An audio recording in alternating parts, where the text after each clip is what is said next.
Dr. Pelcovitz, it's great to see you.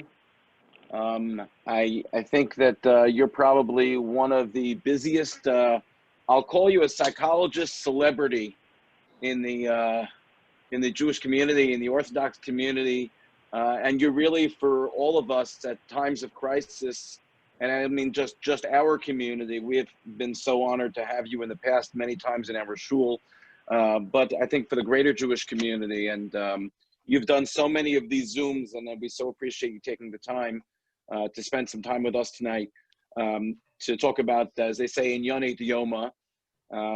Dr. Pelcovitz has been all over the place and continues for national organizations and for communities to continue to be our I would say as our guide when it comes to mental health for our communities, certainly during this very challenging time during the pandemic. Just as a form of introduction, Dr. David Pelcovitz holds the Gwendolyn and Joseph Strauss Chair in Psychology and Jewish Education at the Azrieli Graduate School of Jewish Education and Administration at Yeshiva University.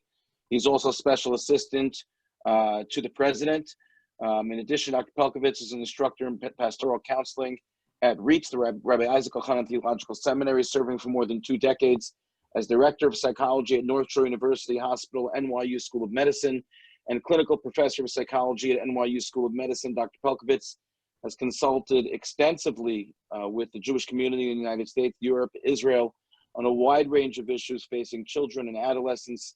Dr. Pelcovitz received his PhD from the University of Pennsylvania, has published and lectured extensively on a variety of topics related to education, parenting, child mental health. Areas of research and clinical specialty include family violence, the impact of domestic violence, stress management, transmitting values to children and adolescents, and coping with trauma and loss. Dr. Pelcovitz, I mean, I could probably go on, but we would be here for a couple of more hours with your accolades. To our audience, the truth is you don't need any more of an introduction. You carry with you, we hold you in very high esteem, and we're really honored for you to join us tonight. Thank you, Dr. Pelcovitz. Thank you. It's a true pleasure and honor to be here, and especially to see so many familiar faces. You know, I'm looking at all the Hollywood squares in front of me, and it's amazing how I immediately am feeling a connection to everybody, because there's some connection. Everybody is, one question removed from me feeling, or less, from feeling I would say, if I could just say one more great thing about you, is that you're, whenever you've been in our community, you've always been so approachable. And I think that's why so many people feel a connection to you. And that's just who you are. And we're so honored that you're here. But maybe that was, by the way, Rabbi, that was before they invented the mute button. Now that, you know, so I don't know how it would be in post-COVID times. We'll have to wait and see. You know? But maybe that's a place to start. You know, you mentioned to me like that word, which is like, whoa, that's huge. And those 2 words that you said were familiar faces. And if we talk about, you know, begin our journey to talk about tonight about anxiety and relationships, and we talk about shul, and we use that word familiar faces, and how many of us are so longing to be present with those familiar faces, and whereas many times those familiar faces we've taken for granted, and even at times we may have been annoyed by them, right? It's like those familiar faces now, you know, we just wish we were back there. So right, maybe you can kick it off, Doc.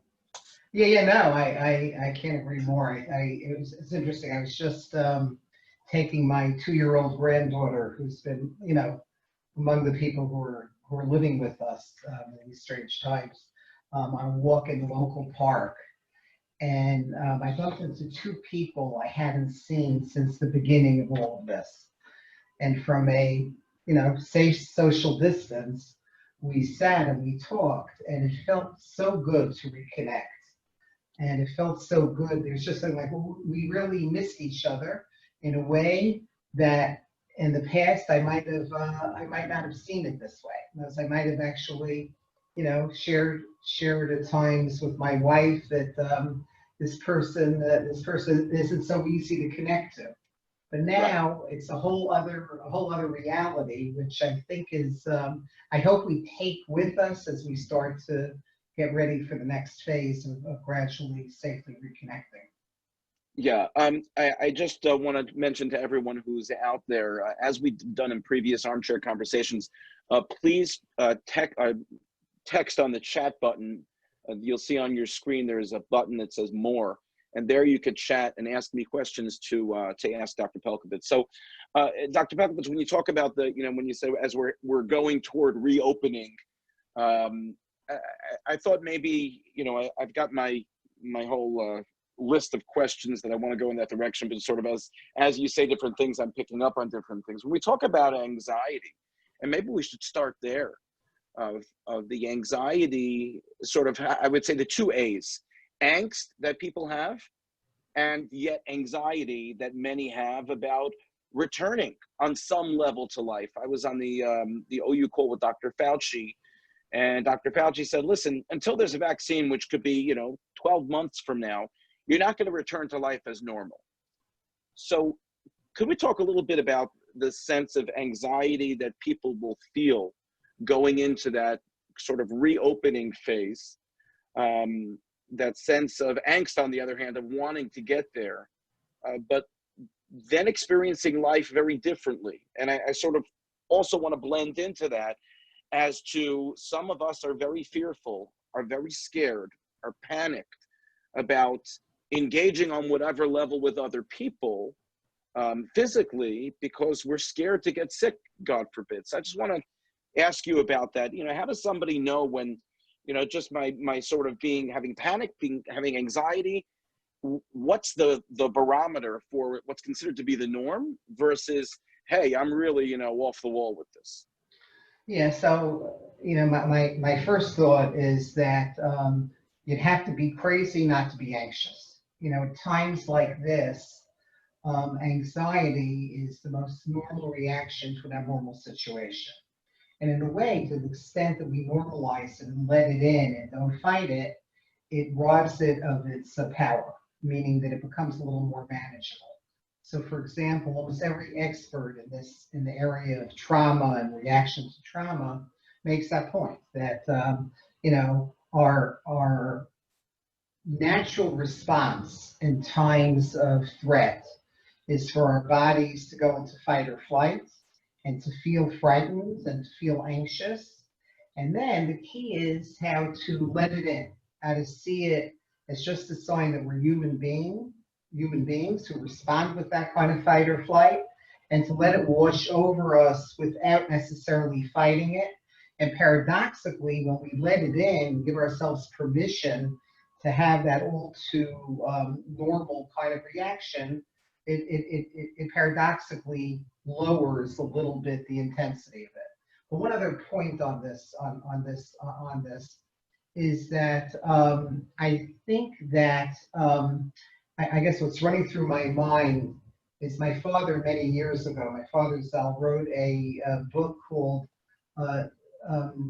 Danger and Opportunity, based on the in one of the dialects of Chinese, in speaking Chinese, the word characters for crisis is the word character for danger and the word character, the pictograph, for opportunity. And I think that there really is an incredible, it is a time there is danger here. And it's the most normal reaction. And I think it's helpful, especially those of us who are in high risk categories, it's helpful for us to listen to our hearts and to our souls and to our minds in terms of pulling back and following the signs that our hearts and souls and bodies are telling us to follow, which is be careful, and be careful to very carefully, in spite of lockdown fatigue, to be extremely careful about when you're really going to be ready to come back, and to come back safely, especially if you're in a high risk category.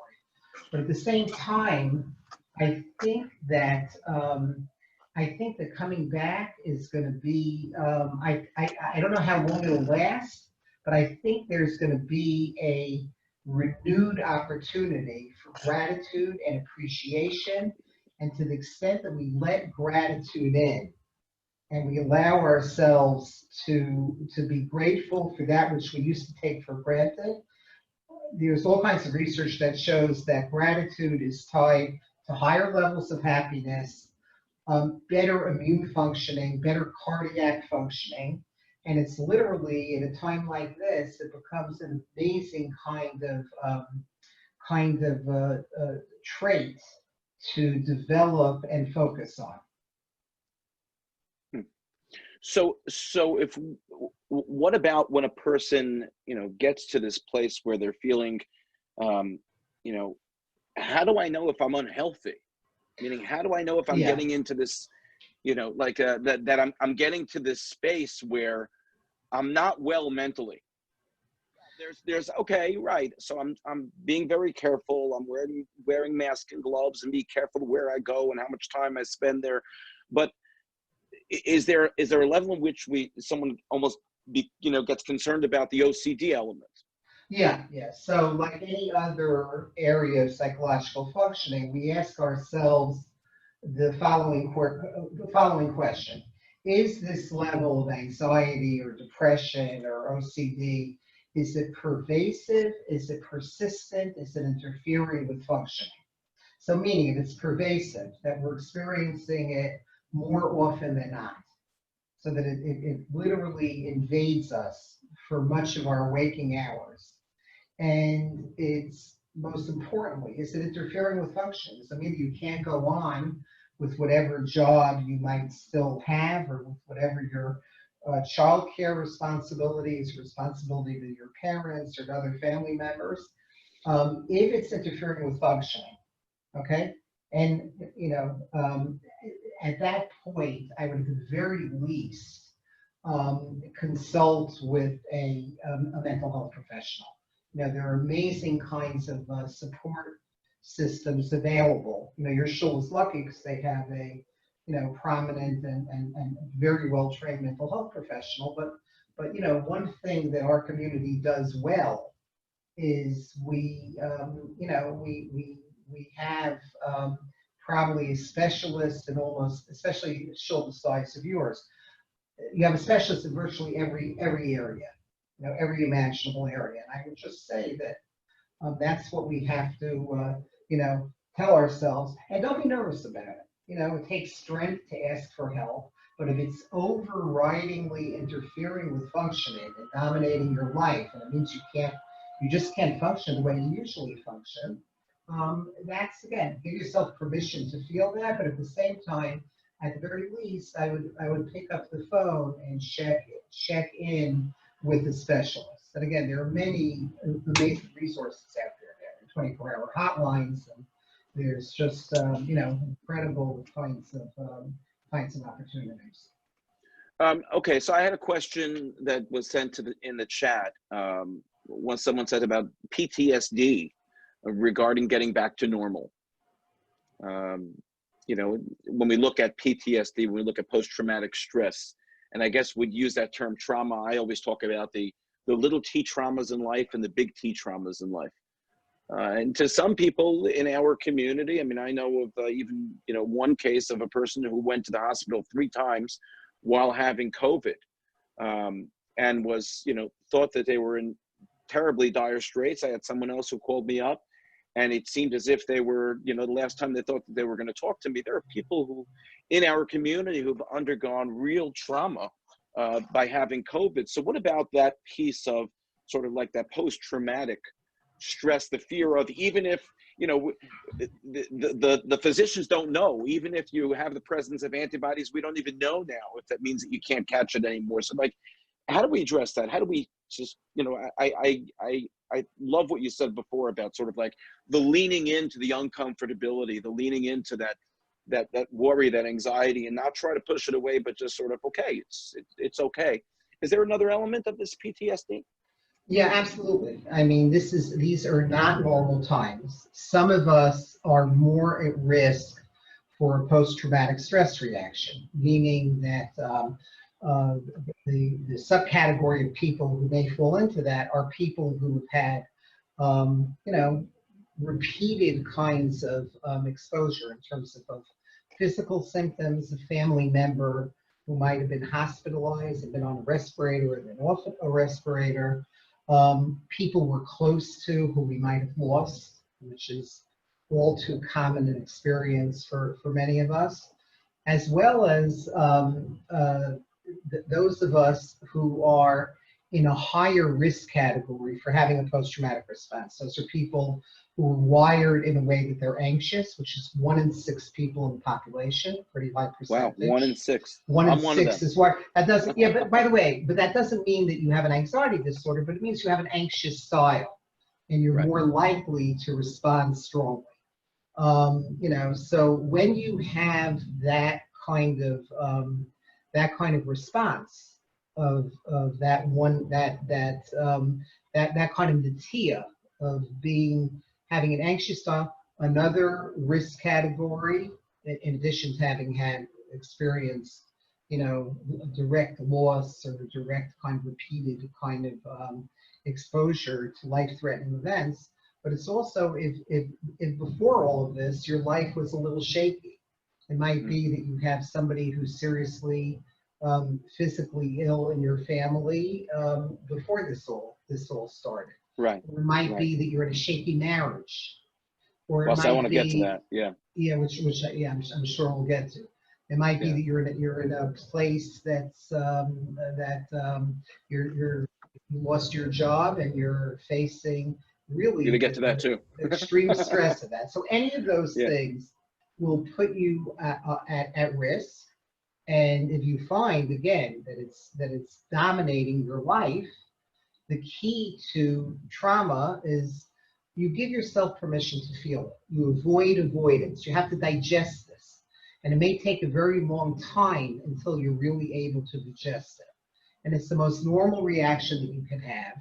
But again, if it's dominating, then there are all kinds of techniques that could really help with being able to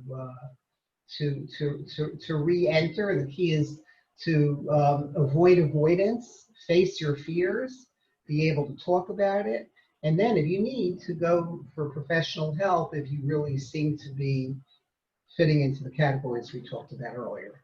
Yeah, and I say that we've seen that with even, you know, some of the first responders, medical professionals who I've been, you know, contacted by, being in a position where literally, you know, sort of like you're seeing people die in front of you.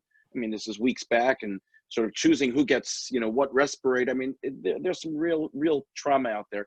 Just on the topic of anxiety, before we move away from it, I want to, of course, recognize, you know, all of the people who are home alone. You know, people who are single, who are older, who have gone through, and not necessarily older, they're also single people who are alone, who have gone through Pesach all alone, spending Shabbos all alone, you know, having that time, and just, you know, sort of any thoughts on that before the next piece of anxiety. I've got 2 more things on anxiety. Yeah, so on the home alone piece, it's really unspeakably painful and unfair. But we have to remember that there are many ways that we connect, even if we can't be living under the same roof as somebody. It may feel cheap in some ways, but what we're doing now is a connection. It's a kind of community connection. And I know you've been having these kind of sessions on a regular basis. That's real. That's real. I know that in terms of family members who are living alone, they're very comforted by visits within the framework of social distancing guidelines of people coming by on a Shabbos afternoon or on a Friday night, knocking on the door in a prearranged time, and then keeping a very safe social distance to just, even if you don't stay and can't stay safely, to really talk to the person, but to be able to have that kind of a break.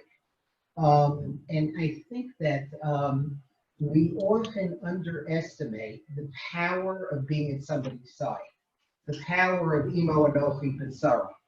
You know, the Hebrew word tikva is etymologically tied to the word kav, which means a rope or a cord, meaning that none of us are alone dangling in the wind. We have our connection with God, so there's that spiritual connection, hopefully, and even if you're not a particularly spiritual person, we have our connection to ourselves and to our community, and there's really to the extent that we can develop the ability to recognize that. You know, if I could just share with you a quick study that I find phenomenal. And We love your studies. Okay, here, even if they're made up, hopefully nobody will figure it out now that you're in front of the internet and you can look it up.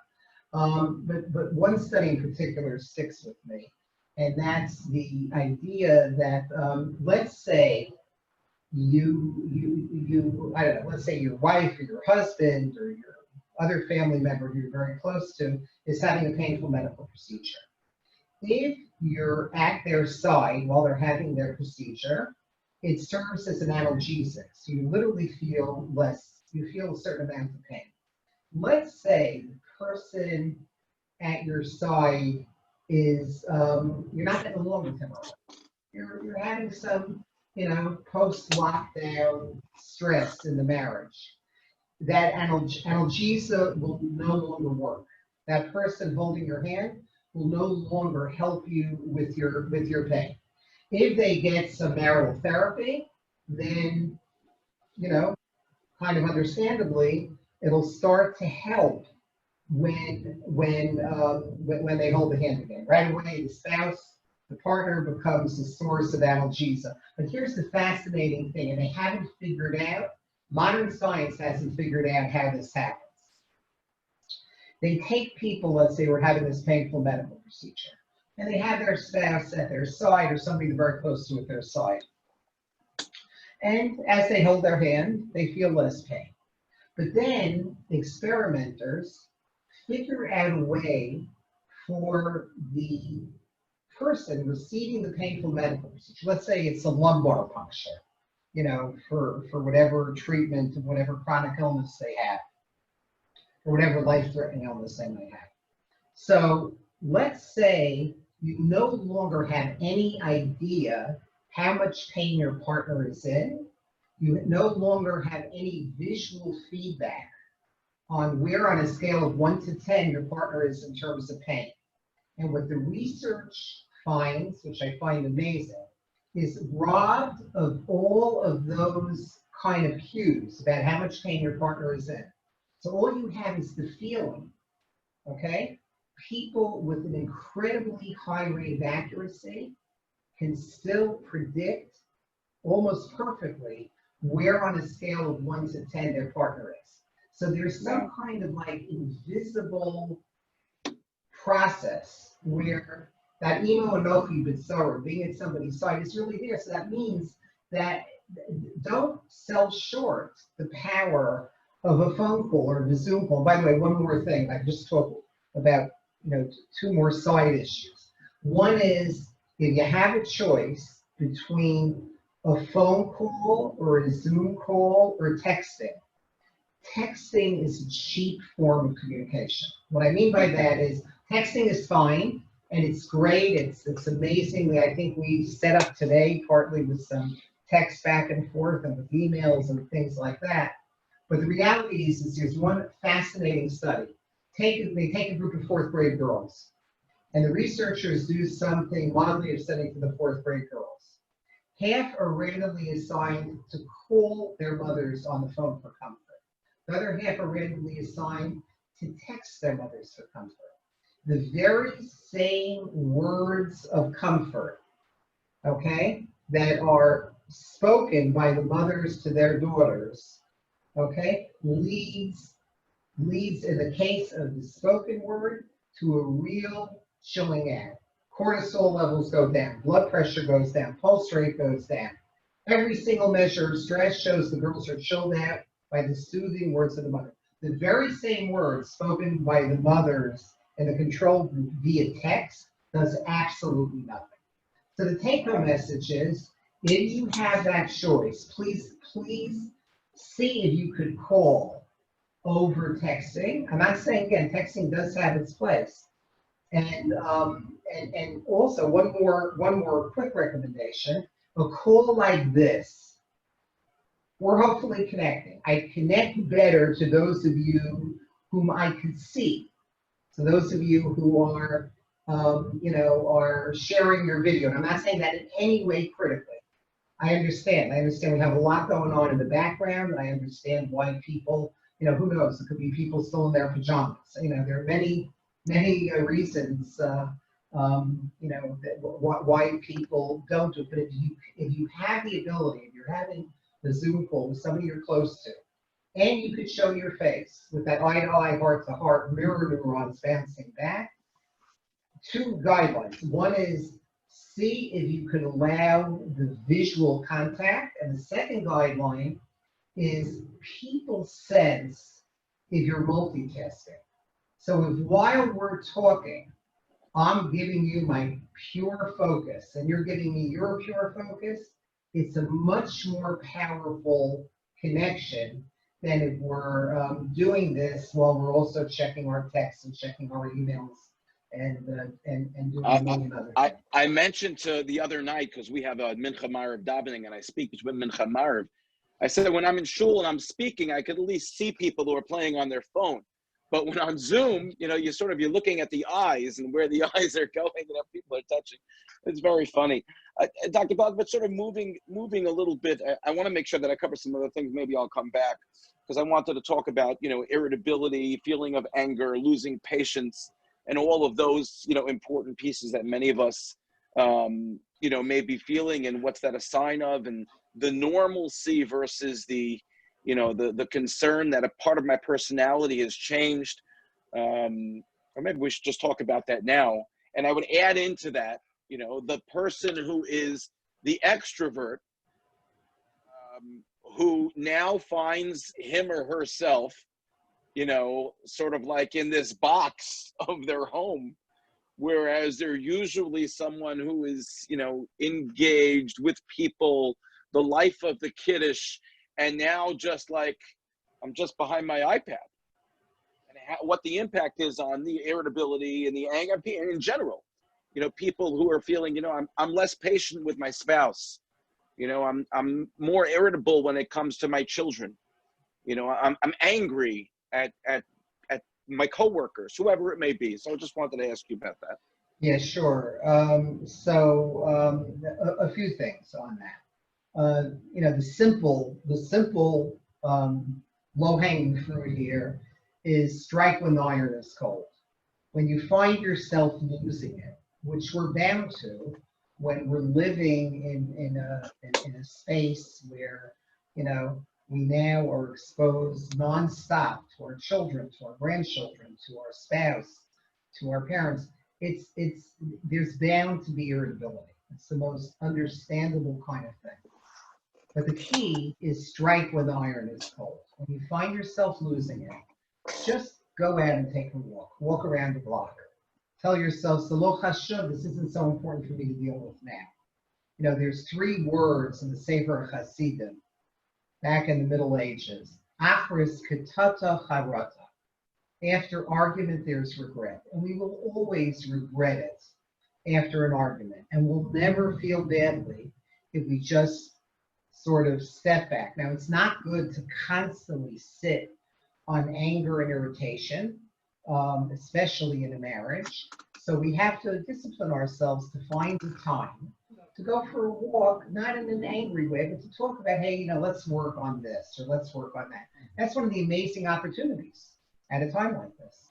So I think it's a sign of this crazy time, and I can't imagine people not losing it. I almost everybody at times like this, it's just not natural. And especially if we're talking about our children who are adolescents, can you try to think back to your own adolescence, to your own teenage years? I've got a bunch of them in the house. I hear you loud and clear. Maybe they could come and bear witness for us. Okay, Sharon, if you could pull the kids.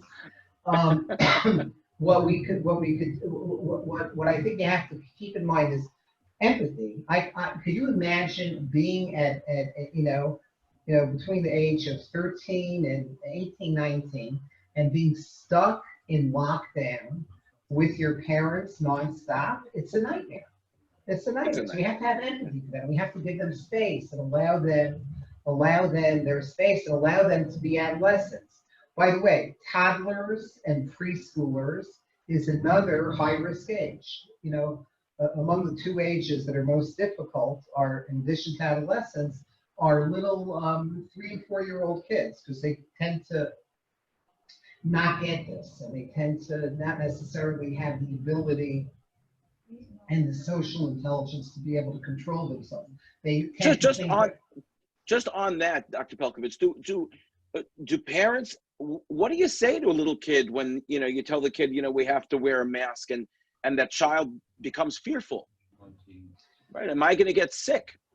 You know, yeah, are mommy and daddy going to die? I mean, right, sure, sure. So I think that again, the general rule of thumb there is just honesty and openness, but in a way that you sit with them. It's not an event, it's a process. So ideally, you need to periodically, because things are constantly changing, sit down with kids that age, tell them, look, I want to have a conversation with you about this COVID thing, okay? And you want to ask them, you know, you show them how important the conversation is by shutting off your cell phone, getting a quiet place to sit with them, and just to be understood, first understand, ask them what they understand about this. How do they understand what's going on? Because by the way, little 3, 4, 5 year old kid, they know this has something to do with respiratory stuff, or they might have heard stuff over the news, which is a bad idea to let your kids watch the news undiluted. You should limit yourself to no more than an hour a day tops of news. Kids of any age exposed to CNN or Fox nonstop are going to be at much greater risk for developing PTSD. That's simple, wow. low-hanging fruit that you could be careful about. When you sit down with them, you just tell them, ask them what they understand, ask them what they're worried about, and then you can tell them.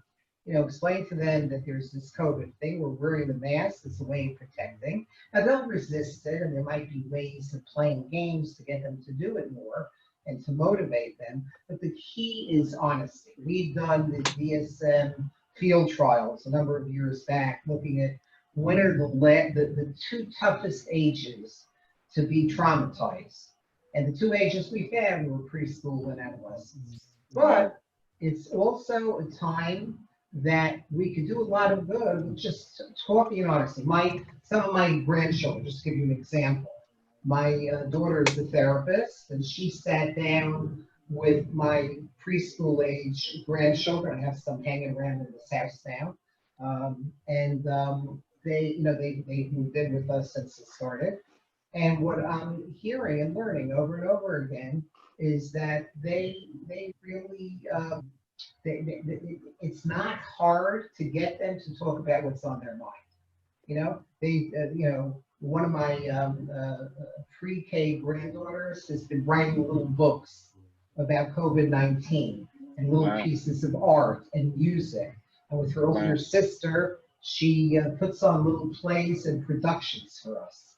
Wow. You know, and any time you help kids express themselves either through art, music, writing, or whatever may work for them, experts on resilience say humor is making nothing out of something. Art is making something out of nothing. And those are incredibly powerful ways that we could take our kids and get them from a place of chaos to a place of mindfulness.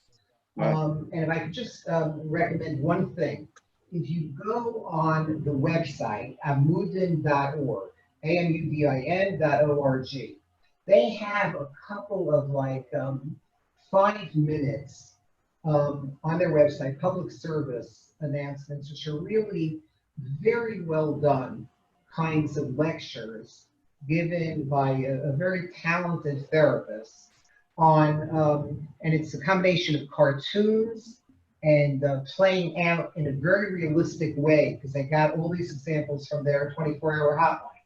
And they play out Here's an example of where a parent loses it with a child, or a husband with a wife, or a wife with a husband. Here are alternative ways of dealing with it. Here are ways of grounding yourself.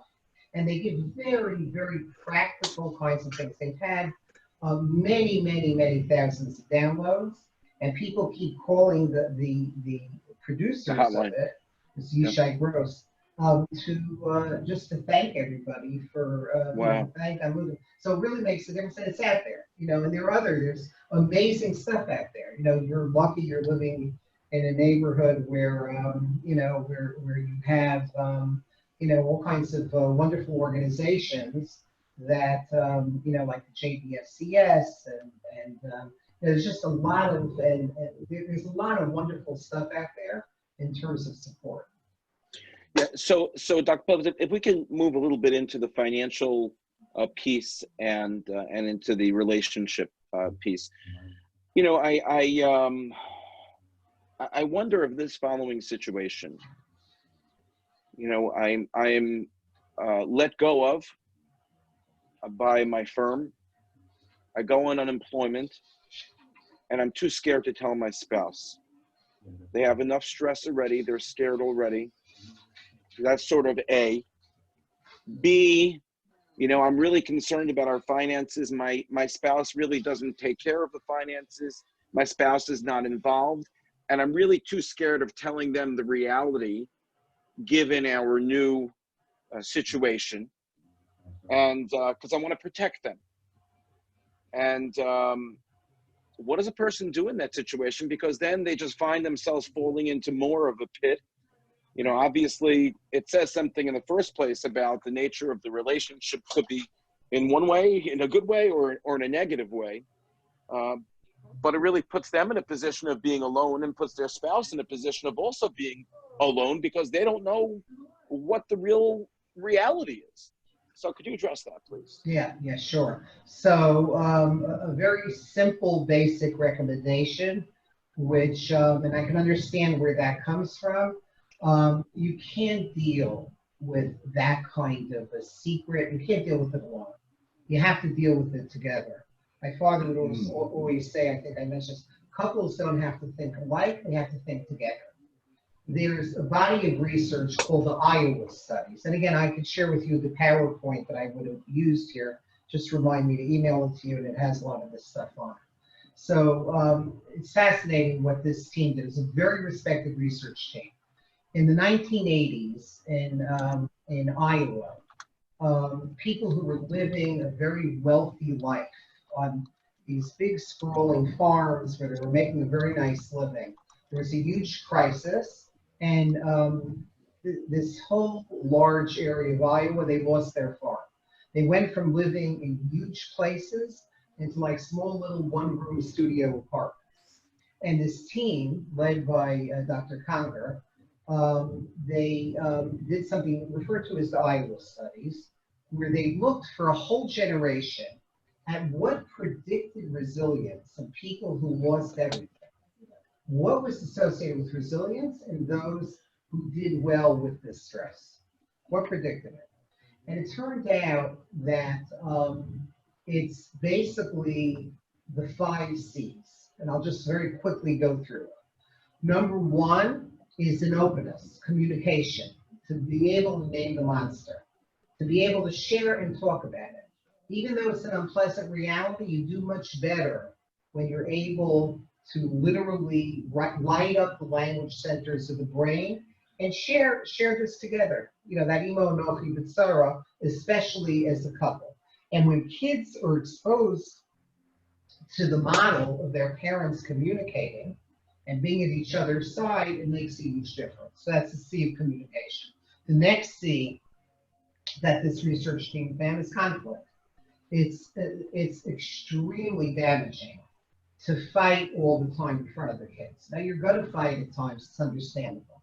But you have to work as hard as you can not to fight about, even though it's understandable, there's going to be a huge, huge spike in conflict over money, it's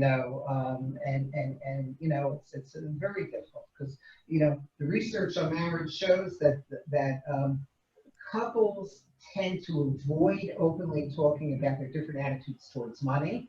Almost always, we marry people who have a whole different approach to money than we had growing up. And it's the kind of fight that almost never gets resolved through the course of your entire marriage. So you have to learn how to control it and control your exposure of your kids to that. So you're going to fight over money.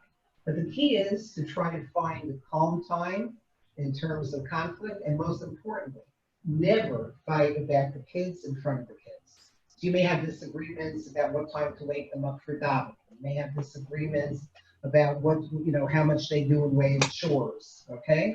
And that's, all those things are incredibly important. And the key is strike with iron, is called. So that's the second thing. Yeah, I just want to, right when you said that, I mean, I would throw something in there as well. What about, couples who are supporting or helping to support married children? Yeah. And now they find themselves, financially stressed, and they're not able to help as much as they have in the past. And what if there's a conflict in between husband and wife about, being able to continue helping the kids? Sure. And this is, by the way, I'm sure, happening all over the world now, because, and it's an opportunity for clarity. We get in trouble if there isn't clarity. We're going to resent our kids, and we're going to be, we're going to end up eating ourselves up alive in a way that's not good for anybody. We have to stay healthy, and we have to provide that kind of protective shield for our family. That's the main ingredient of resilience. So you have to sit with that child and say, look, I know we had a deal that we were going to support you when you were learning yeshiva, support you through graduate school, support you through medical school, whatever it is. And unfortunately, we're going to have to work now about taking out loans. And as long as you're clear about it and open about it, and then you figure out a way to get on the same page. For the sake of the children, you have to get on the same page. I guess the key there is being on the same team, right? I love what you said in the name of your father, Zichrono Livracha, that which I typed down, that couples don't need to think alike; they need to think together. Yeah. And I guess that's the most important point, that even if there's a sense of guilt, which certainly comes with, a commitment that you make to an adult child, that here, we're going to help you get through, whatever it is that you're doing, and then having to go back to them, and the guilt or the resentment that can come in between spouses over that. That's heavy stuff. It's heavy stuff, but it's doable. I think it's doable. You just have to keep your eye on the ball. And then, in the Iowa studies, the other stuff was community. What we're doing now is incredibly important. And creating meaning, a sense of meaning and purpose. We could go through almost any kind of stress if you could figure out a way to understand how it could become an engine of growth. Again, I'm not trying to be a Pollyanna. It's just that this is what a generation's worth of, a number of decades worth of research showed. And to me, it's very short. By the way, these kids turned out okay as adults. So we had communication, conflict, community. What were the other two? So it was people who's listening. I never pay attention to myself. Let's hear. I feel bad because I interrupted you. You were naming the No, that's okay. I'm gonna have to go to my notes to make sure I'm not missing anything. No, I have it right clarity here. Was that it? Yeah, it was. I interrupted you, but I had a request. Here it is. Yeah. Okay. Someone had said to me, they said, make sure he gets to the other two C's. So I got to keep. Yeah, I know. That's right. Whenever I do those initials, I sometimes have people call me in the middle of the night saying, I can't sleep because I can't figure out those other C's. And I'm very likely to forget all the C's. So here's the C's. It's coping. One size doesn't fit all. Remember, that again, reflecting the machlokas 3 times in Bavli, Dagabla Vishyashchena, between Ravami and Ravasi, Chadam Yashchem Midato. One Mandomer says, if you have a worry in your heart, push it away, distract yourself. Chadam Yashchem Laferim. Another says, no, talk it out. Right. And one way is no better than the other in the research. We have to respect the coping style of every member of our family. And that's what those families had. Then there's connection, the connection stuff, support from parents, siblings, etc. And then there's also, hold on. Yeah. Oh, yeah, I didn't say this. I already did the conflict part. We talked about that, and communication part, being able to talk about, to name the monster. And then finally, control. Anytime you go from passive to active. So that, I remember the day after 9/11, on 9/12, there was a huge get-together in Flatbush for the community, or a borough park for the community, many of whom were, literally, you saw the burning embers of the World Trade Center. And I remember that I was one of the speakers. The main speaker was Rabbi Solomon, and his opening line was, at a time like this, what we have to be guided by is the Kanesher Yor Kino Al Gozola Birafe. We're told that in a time of pandemic, at a time of crisis, at a time of mass death, we have to compare ourselves to an eagle. Why is that? Because of all the animals in the world, the only animal that the baby eagle, has to take an active role in saving its life.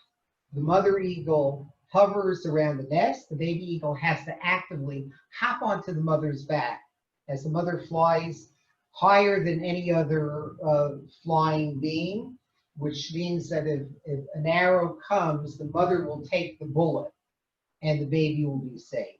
But the baby isn't the passive recipient. And that's what Solomon said. And there's a tremendous amount of wisdom. So let me just quickly do the 5 C's. This will be on your final tonight, okay? So it's, let's have it, okay, everybody? We have, I think I did all 5 now. So we did You did. Yeah. Conflict, communication, control, and we said coping. Coping and connection. Yeah. Okay, so Dr. Pelcovitz, the flip side, believe it or not, I've actually heard couples who have said, you know what, we're doing better than ever. This has brought us together. Our marriage is in the last number of weeks, we've been able to really become close. And then the other side to that is the couples who, as you said, may have had issues previously beforehand, and people are so busy with life that they don't necessarily spend the time. You more so avoid, avoidance, and asking the question of, is it normal to fight this much? Does it say something about our relationship when, it seems like we're constantly, in the words of Sue Johnson, stepping on each other's toes when we're dancing? Right. Especially if you have COVID toes, right? Yeah. So I mean, by the way, Sue Johnson, I mean, that's a beautiful metaphor that she has, that marriage is a dance, that we're constantly dancing, and the essence of her lesson of EFT is, when you step on each other's toes, what happens? Do you sort of apologize and then continue dancing and say, oops? Or do you end up saying, I'm never dancing with you ever again? Right. And that, I think, is the key. It's the key of Mechila, the power of being able to not be a ledger keeper, the power of letting go, and the power of focusing on what you have, focusing on that gratitude part.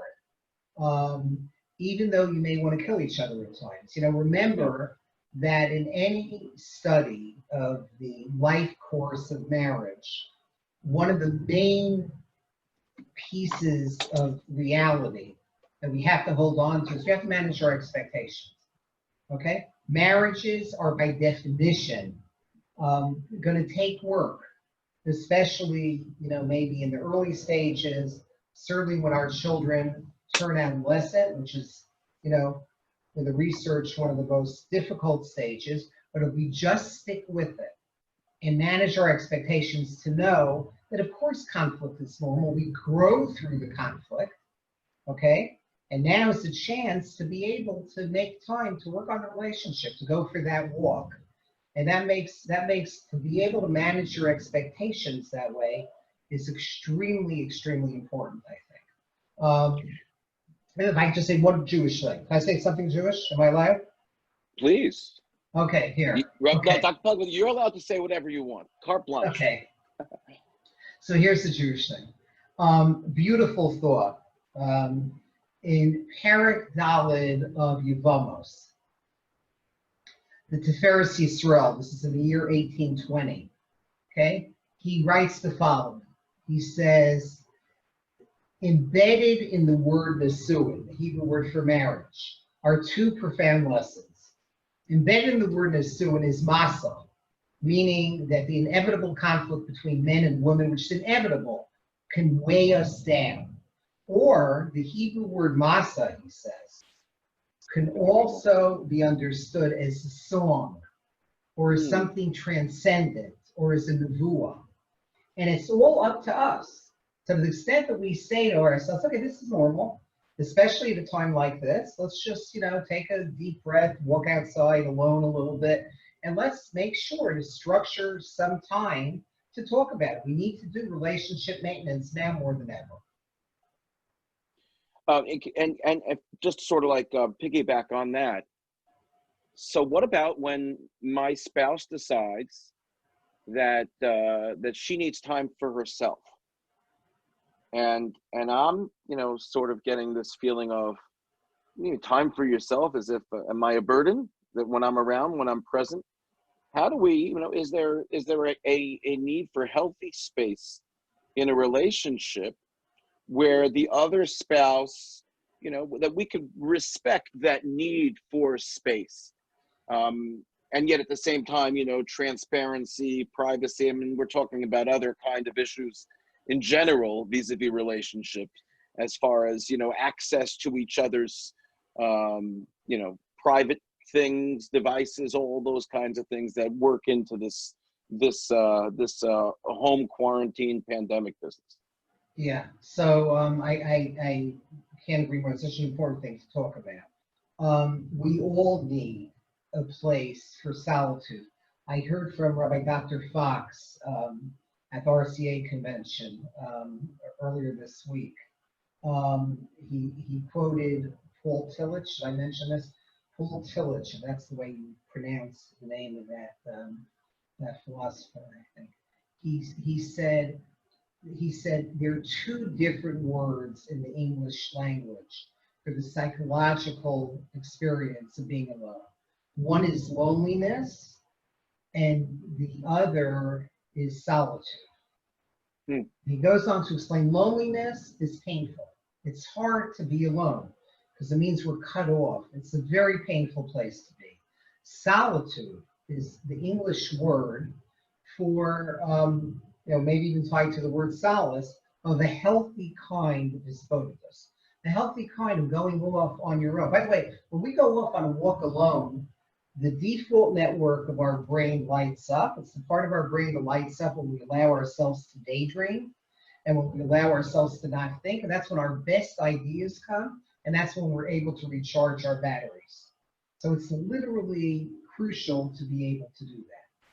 And I think that's an important thing to just change your perception. If you need to be on your own at times, that's a sign of health. And it should be built in by everybody. And it's a sign not of weakness, but a sign of strength. Could you talk about the issue of privacy, personal privacy, as far as a relationship is concerned versus transparency?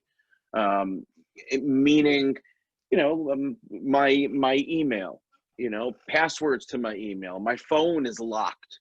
I don't want you looking through my phone. I don't want you looking through my text messages. It is where does, what's considered to be appropriate, what's considered to be healthy for a strong long-term relationship? So look, I know you know a lot more about this than I do, but if I could just share a little bit about this. And that's that in a healthy relationships, there has to be boundaries. There has to be, and there has to be a fluidity. You have to know when to put up the wall and when to open the wall, when to, like Usher Weiss says, when to, if you think about a house, okay?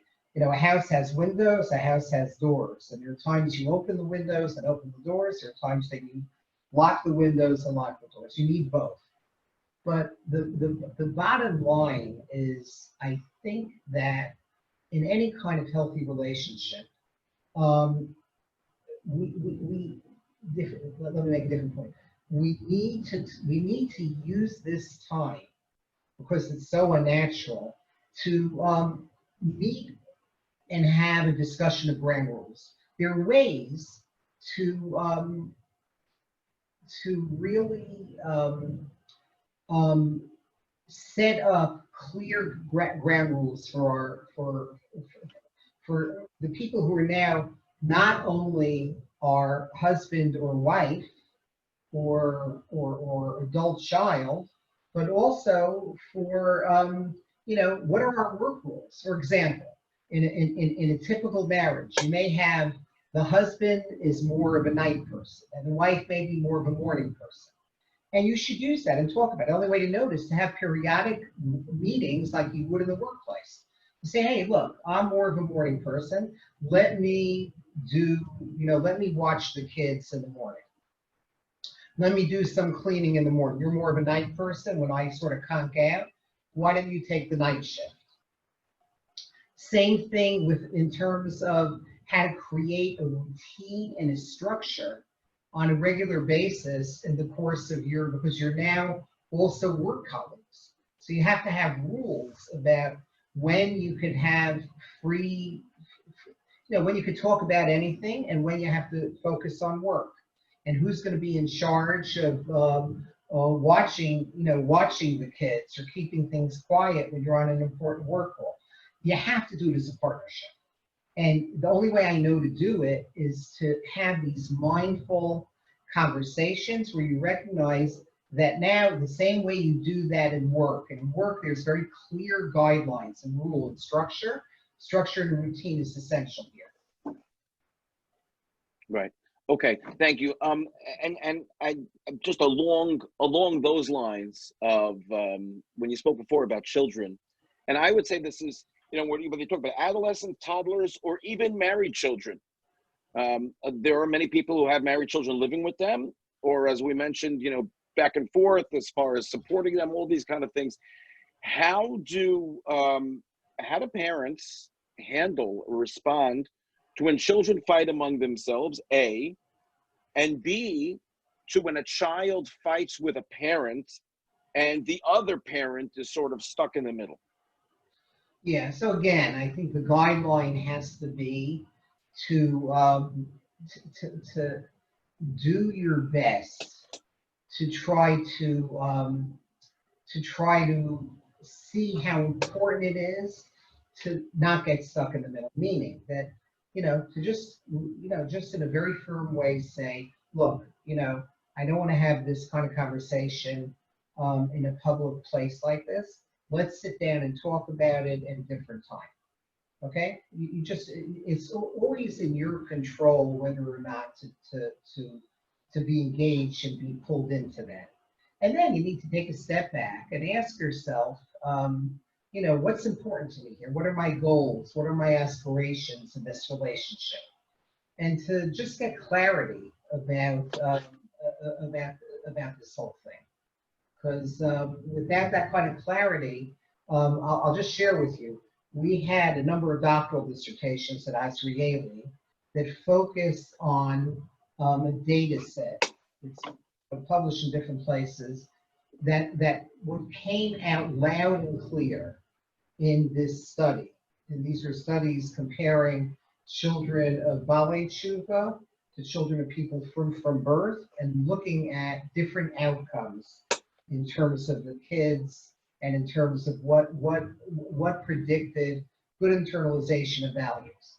And what came spitting out of the computer, both in this country where the study was done, and the study was also done in Eretz Yisrael in a very pure kind of way, exactly the same thing came out. And that was that one of the most damaging things for kids, regardless of whether you were a child of a Baal Shuva or a child suffering from birth, is when children are exposed to a marital conflict, especially around religious issues. Okay. And especially if it involves them. So if we just understood that we're getting the exact opposite of what we want. Okay. If our goal is to internalize certain values in our kids, we have to just say to ourselves, get some kind of mantra, saying in your head, "Zelo chashuv," or "It could wait," or "Achar skitata charata," and walk away and just tell your spouse, this is very important. Let's talk about it when I'm calmer. It may mean, again, I can't emphasize enough, have the strategies in that on the Amudin website. It's excellent. And not to say, I know there are all kinds of other strategies available out there, but that's particularly practical. Yeah. And just finally coming back to that financial piece, there might be people out there who find themselves either in midlife or even younger, who because of the economic downturn find themselves needing to recreate themselves, and sort of the frustration, almost the sadness, added on to the anxiety of what do I do? How am I going to support my family? But the idea of recreating, myself, and I've been doing X all of these years, and now, wow. And then sort of throw that into this piece of, maybe I don't feel supported.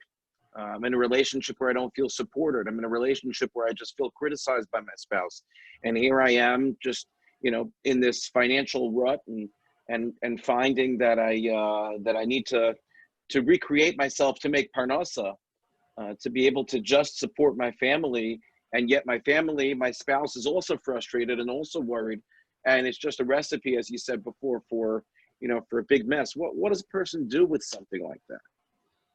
Okay, so it's a time. It's all very real. I remember after the financial meltdown, going back to the last big financial crisis. So there were numerous lectures given back then, by the community by the Federation had a whole big project then. And, and unfortunately, there were some casualties. But if I could just say something, it's a time that you could take advantage of the positive aspects of this pandemic, to focus on what's important to you, and to focus on in the marriage. It's natural to be incredibly frustrated, and it's natural. In China, immediately after they lifted the first lockdown, okay, immediately the provincial offices throughout China were inundated with something like a 300% increase in requests for a divorce. So people came, especially young couples, went straight from the lockdown to the provincial offices to request a divorce. And wisely, most of the Chinese officials said, go back home and work it out. Okay? Because they said, look, you can't make a decision about anything at a time like this. It's an unnatural time. We could weather this, and things will, God willing, look a little better later. Beautiful medrash that I learned from Rabbi Dr. Fox. It's in the Slunemer has this. It says, Hakol b'kivui. Everything at a time like this is tied to kivui, to hope, to that straight line of hope. It says Yisurin b'kivui, dealing with the time of Yisurin or Magefa. Okay, it comes with hope. Comes with hope, and then it goes on Geula b'kivui. Our ultimate redemption is with hope. Goes on to say that basically our answer to a time like this is to try to push ourselves, to try to focus on what we have instead of on what we don't have. And that's where the Yeshua comes. Yeah, wow, that's so powerful. And especially the fact that, if you think about it, our world has been slowed down. And if anything, what we've been saying for all these years, I remember you saying, Dr. Pelcovitz, that, you know, the world has become so quick and so fast, you can't even keep up. And then, you know, and then here all of a sudden our world just slowed down. And I wonder also, you know, perhaps the suggestion of even creating more of a family connection vis-a-vis, you know, Shabbos, the ability to have family dinner. Someone just told me today, you know, he said he's home and done with work at 5 o'clock. He said, I've never had that in 30 years. And or, you know, 20 years, whatever it is, and gives him an opportunity to sit and, you know, and be with his family. So I just wanted to, you know, sort of lock in on that, as you said, that the pandemic, you know, creates opportunity, and maybe toward our own personal geula, because everyone's been talking about, like, why did this happen? Why did this happen? And sort of slowing us down and hoping that we don't go back to normal, from the vantage point of the normal.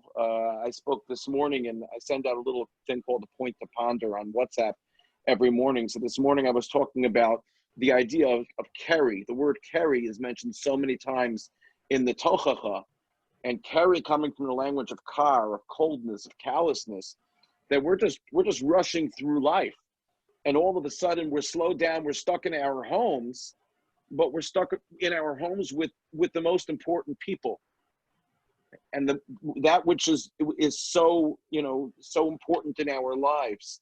And I guess you could sort of like connect that to the Pesach Seder, where we're, you know, in our home. Where does Pesach Seder happen? You have to eat it together, eat it with people. And to bring order to the chaos, which is really what we're talking about. The way to do that, I think, in part, is to use this as an opportunity to ask ourselves some key questions. You know, the questions that the Rav would say everybody has to ask themselves at some point. It's the way Yaakov prepared his army for the fateful encounter with his brother Esau. He says, be ready to answer the following 3 questions. Who are you? Where are you going? And what are you going to do with what you have? And to the extent that you could think about that even mindfully, you know, to have conversations even around the Friday night table about that is an incredible gift. We're in a place where we can focus because things are slowed down now, you know, and we have, you know, we have really an unbelievable opportunity that we don't want to squander. You can't squander it. And I would just add on to that, you know, with the world of social media, how we're all on social media these days. And when we were talking about marriage and that which we see out there, when, you know, people are, you know, pledging their allegiance and their love to, you know, to their spouses in a very public way.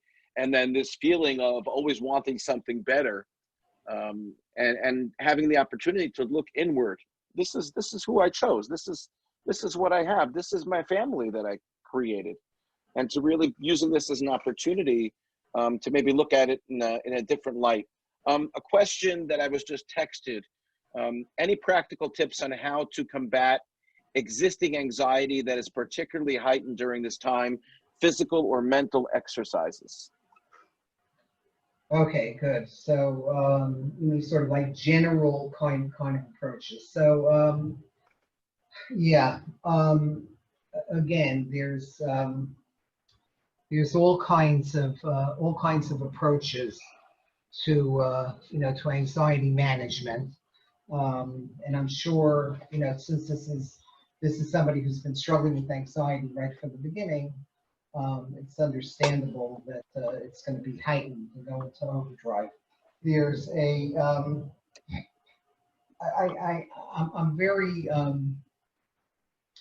I find it very helpful to look at the lectures of Dr. Tal Ben-Shahar from Harvard and then InThese about combating anxiety in the time of COVID.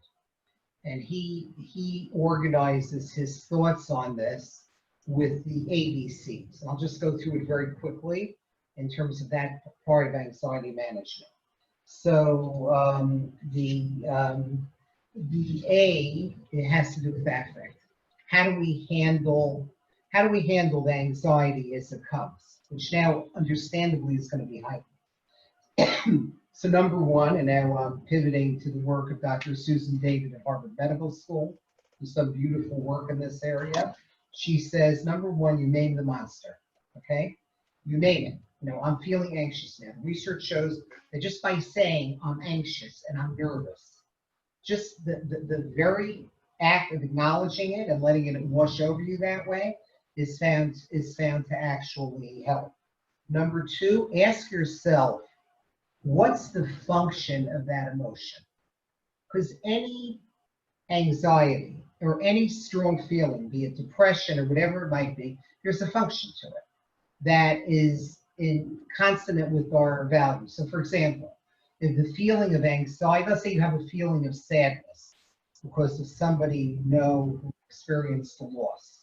So then to be able to take that and go from passive to active, like that eagle jumping on its mother, and say to yourself, okay, what can I do to bring this into a place that's consistent with my values? It may mean that I have to really reach out to some of the people in my community who I want to make sure who are elderly and maybe at risk or maybe sick. Let me do what's in my control in terms of trying to reach out to them. Or let's say the emotion is rage at our children for misbehaving and driving us crazy in a clingy way. So you ask yourself, okay, what's the function of this? It means I'm very connected to my children. It means that child rearing is very important to me. What are some ways that I could work on this? And again, you know, we talked about some of the resources for that.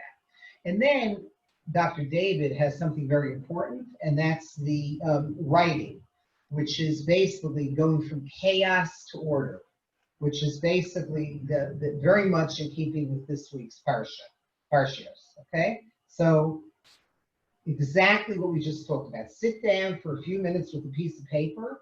Ask yourself, in the midst of chaos, who do I want to be? What is important to me? And just write, because that'll move us from values as abstract to values as something more concrete. And it'll make us feel more in control. It's fascinating research on the power of writing in a situation like this. And then just to quickly review what Dr. Ben Shachar says, because that's what Dr. Susan David says. So what he says is that we basically, in terms of affect, we have to allow ourselves to experience a full range of emotions. He says, and this is a very important point, stress, anger, anxiety, and love, let it flow through you. All emotions flow through one pipeline. And if I block one, I'm not allowing joy and love room to go in. Or as Golda Meir said, those who don't know how to weep with their whole heart don't know how to laugh either. You know, if I took tears that you may have shed today because you have a bad allergy and put them under a microscope, it would just be salt and water. If I took tears that you cried because of sadness and a loss, or frustration and what's going on, or your fear and your anxiety, as you're saying, and I put that under a microscope, it'll have a whole different chemical composition. It'll have cortisol, it'll have all kinds of other stress hormones that we're literally shedding our stress. If nothing is therapeutic as tears. And we just have to give ourselves permission to do that. And then the other recommendation on affect is gratitude, is which we talked about before. And I can't emphasize enough how key it is, even if it's just gratitude for a good meal or for a smile.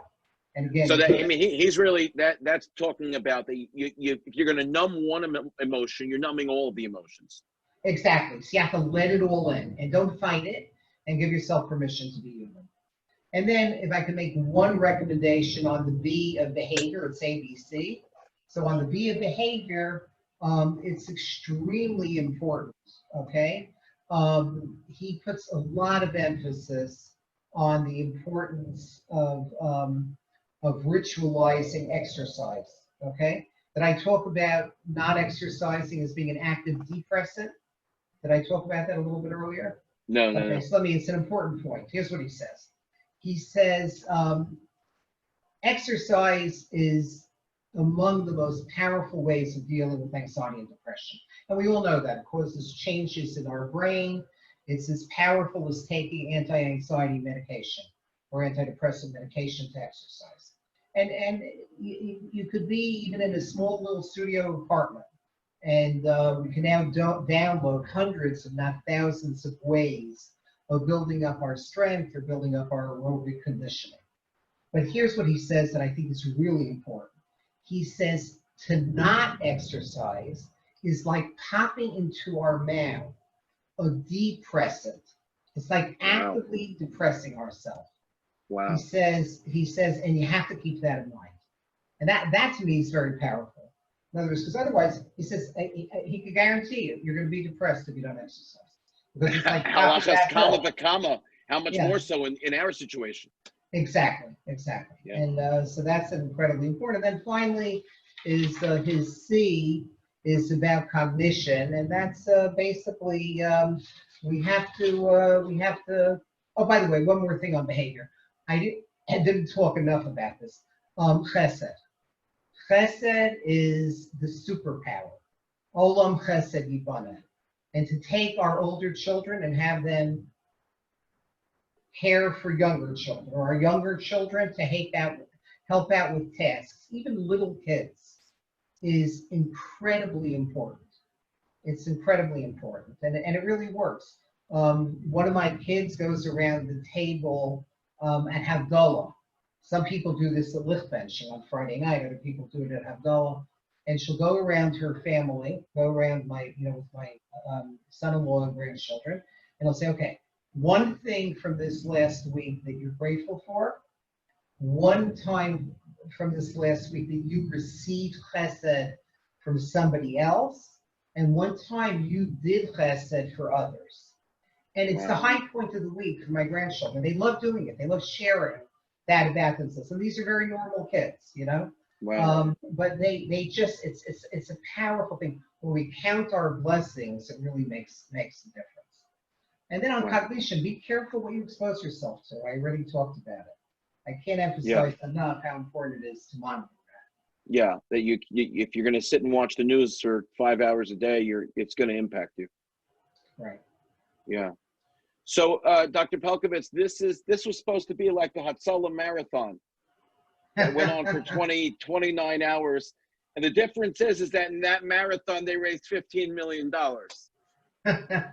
Which also is a separate conversation.